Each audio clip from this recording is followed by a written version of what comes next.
Hi there, Zamir for NerdTube. These are my thoughts and spoilers of Mayor of Kingstown Season 3, Episode 5, Iris.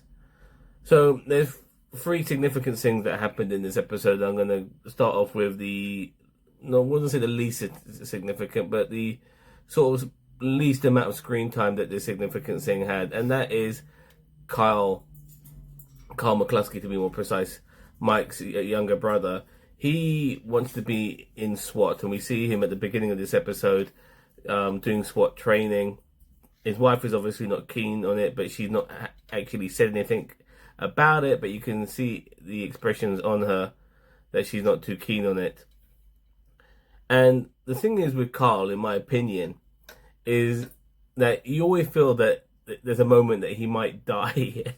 and him now joining SWAT, excuse me as I scratch my nose, is one of those moments where you think he might die. There are so many moments during these last three seasons, including this one obviously, where he's had a scenario where you think, okay, this is where he's going to die, and Mike McCluskey is going to be all mad and fucking go out for revenge or something.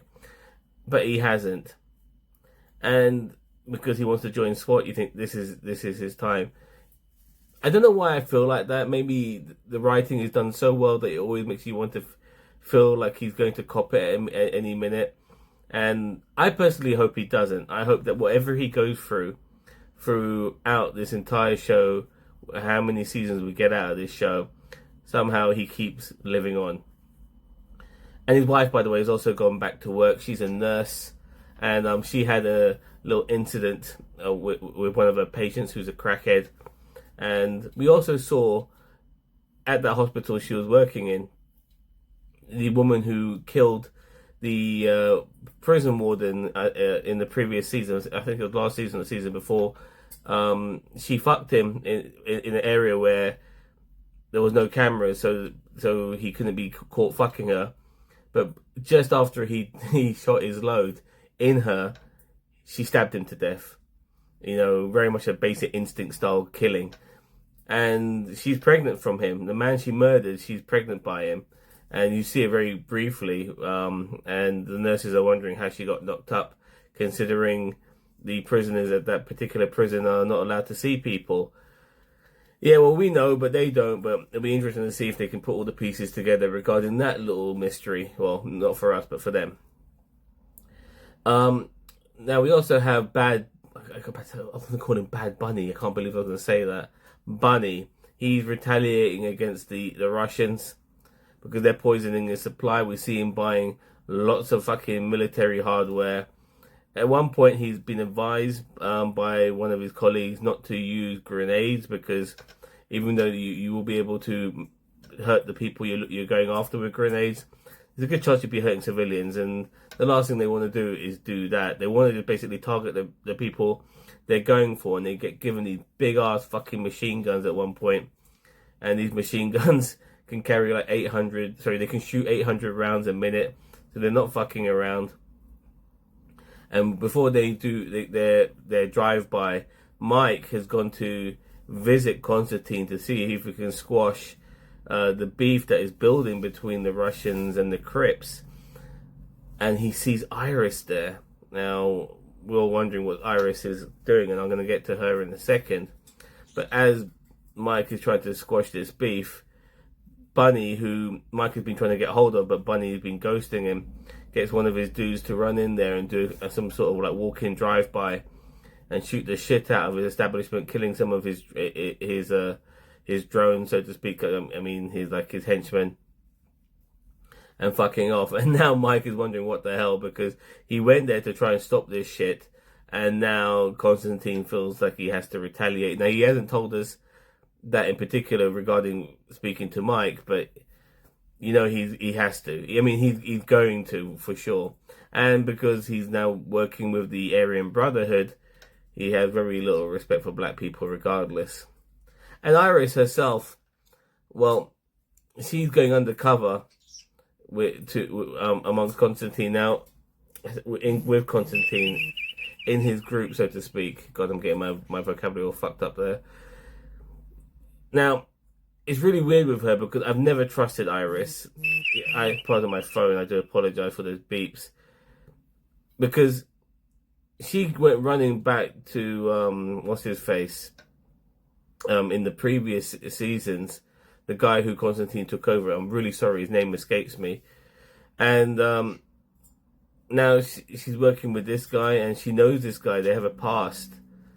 And I do feel that she's basically working for a previous guy, and she's trying to do him a favor by infiltrating this guy, but pretending to be working for the police, because obviously Mike saw her with Constantine before Bunny's drive-by shooting.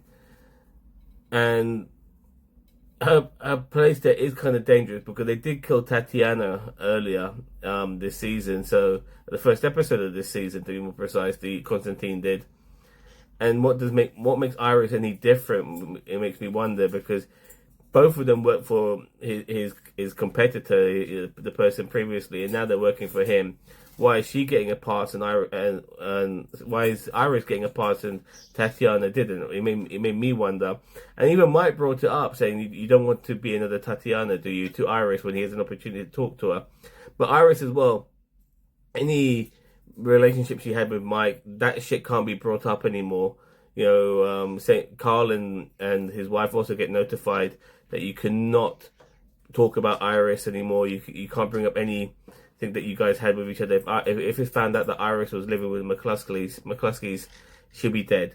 But yeah, she is working undercover with them. She goes on a ship, one of his yachts, so to speak, and everyone's drinking and doing drugs, and she catches a drug deal between the Aryan Brotherhood and themselves, and she reports all of this shit back to Mike.